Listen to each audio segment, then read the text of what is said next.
কিন্তু তার পাশে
দেশ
সাইজ হয়ে গেছে বাংলাদেশের একটা কথা। আমরা কিন্তু তাকে উদ্ধার করেছি, তাকে চিকিৎসা করেছি এবং তাকে কিন্তু আমরা তার মর্যাদা সহকার আস্থা করি। অফিসিয়াল ডকুমেন্ট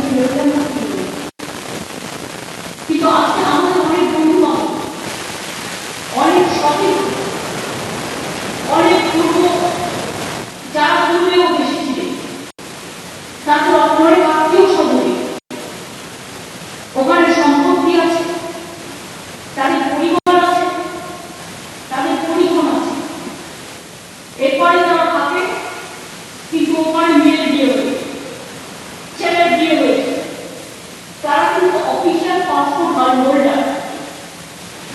আমি বেআইনি অনুপ্রবেশ কোনো বলছি না, এটা সেন্ট্রাল গভর্নমেন্টের আন্ডারে কারণ বিএসএফ পাহারা দেয়, আমরা পাহারা দিই না বলা, এটা তাদের দায়িত্ব।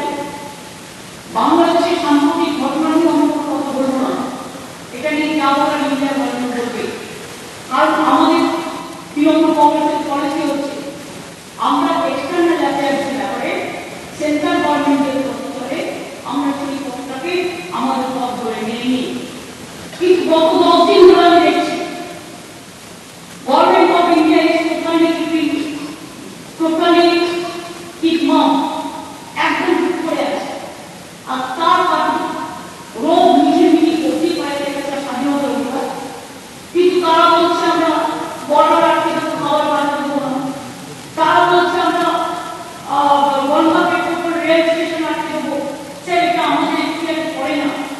ইন্টারন্যাশনাল এগ্রিমেন্ট অনুযায়ী, ইন্টারন্যাশনাল বর্ডার এগ্রিমেন্ট অনুযায়ী গভর্নমেন্ট অফ ইন্ডিয়া যদি আমাদের কাছে গাইডলাইন দেয়, আমাদের কাছে অ্যাডভাইস দেয়, তখনই আমরা এটা বন্ধ করতে পারি, তাছাড়া এটা আমাদের হাতে নেই, আমাদের দায়িত্বে নেই। আমি একটা কথা পরিষ্কারভাবে বলতে চাই আজকে হাউস থেকে, আশা করি এটা সবাই আমরা একমত, কোনো ধর্ম, কোনো বর্ণ, কোনো জাতি, সে যে দেশে যে প্রান্তরেই হোক না কেন, যদি অত্যাচারিত হয় আমরা তার নিন্দা করি এবং আমরা মনে করি যে বাংলাদেশের একটা স্বাধীন রাষ্ট্র, তাদের সম্মান তাদের কাছে নিশ্চিত আছে, তারা ভালো থাক, সুস্থ থাক, তারা সুন্দর থাক, তাদের শান্তি ফিরে আসুক, নিশ্চয়ই আমরা চাই।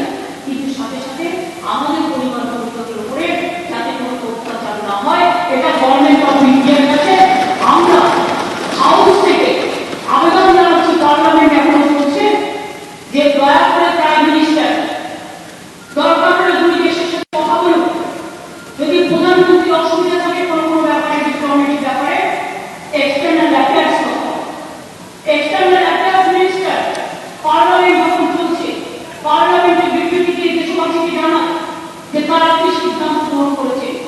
আর আমরা তৃতীয় সাজেশন, এইরকম ভাবে যদি ঘটনা ঘটতে থাকে তাহলে আমাদের লোকেদের আমরা নিশ্চয়ই ফিরিয়ে আনতে চাই, তার জন্য সরকার উদ্যোগ গঠন করুন। সেগুলোটা ফিরে আসে, আমাদের কোনো খাওয়ার অসুবিধা হবে না, থাকবার অসুবিধা হবে না। আমরা যদি আত্মার রুটি খাই, আমরা তাদেরও আত্মার রুটি দিতে পারি, কিন্তু কোনো ভারতীয় অত্যাচার হোক এটা আমরা নিশ্চয়ই চাই না। আমি নিজে এই ঘটনা ঘটবার পর ইস্কনের মন্দিরের যিনি এখানে প্রধান আছেন তার সাথে দুবার কথা বলেছি, এবং শুধু তাই নয়, আমি বাইরে এগুলো বলতে পারি না যে আমি বাংলাদেশের ভীষণ অ্যাটাক করব, কারণ ভারতবর্ষ সরকার তাকে অ্যালাউ করেছে। এটা তাদের এখতিয়ারে পড়ে, আমার এখতিয়ারে পড়ে না। কোনো জাতীয় পতাকাকে অসম্মান করা এটা আমাদের এখতিয়ারে, কারোর এখতিয়ারে পড়ে না। সব দেশকে আমরা ভালোবাসি, সব দেশকেই শ্রদ্ধা করি। আর একটা কথা হচ্ছে গভর্নমেন্ট অফ ইন্ডিয়া এই ব্যাপারটা আমি জুলাই হচ্ছে এই কারণে যেহেতু রেজিস্ট্রেশনটা যাবে, government of India can take on the matter to the United Nation so that they can send the peacekeeping force in Bangladesh and they can rescue all people from Bangladesh. এটা আমার সাবমিশন থাকলো, আমার request থাকলো। আমি যেমন সংখ্যালঘুদের উপরে ওয়াকফ property নিয়ে যখন তাদের ধর্ম কিনে নেওয়া হয়, তাদের ধর্মীয় অধিকার, সেটাও কিন্তু প্রতিবাদ করি। যদি আমি মনে করি যে কোনো কারো তার ধর্মীয় অধিকার পালন করার অধিকার আছে, সেক্ষেত্রে আমি হিন্দু করে দাঁড়িয়ে দিলাম, বাকে মুসলিম করে দাঁড়িয়ে দিলাম, বাকে শিখ করে দাঁড়িয়ে দিলাম, বাকে খ্রিস্টান করে দাঁড়িয়ে দিলাম, এটাকে আমরা মেনে নিতে পারি না। আমরা সবাইকে ভালোবাসি, সব ধর্মকে ভালোবাসি, সব জাতিকে ভালোবাসি, সব কর্মকে ভালোবাসি। মনে রাখবেন এই পৃথিবী একটাই দেশ, আমাদের সবার রক্ত এক।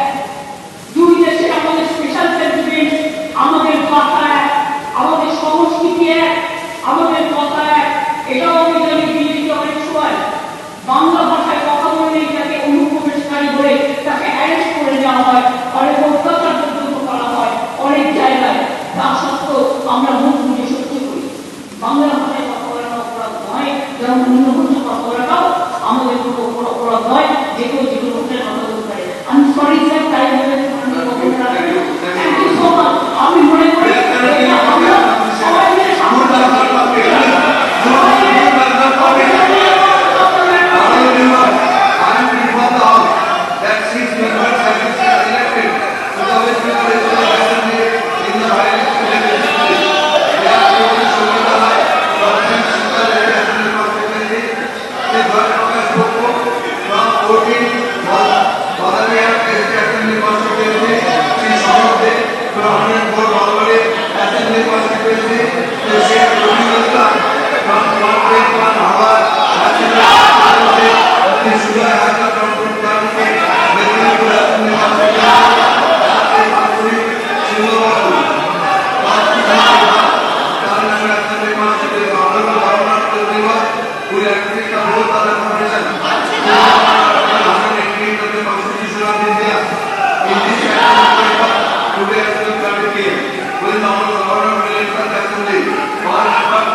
government,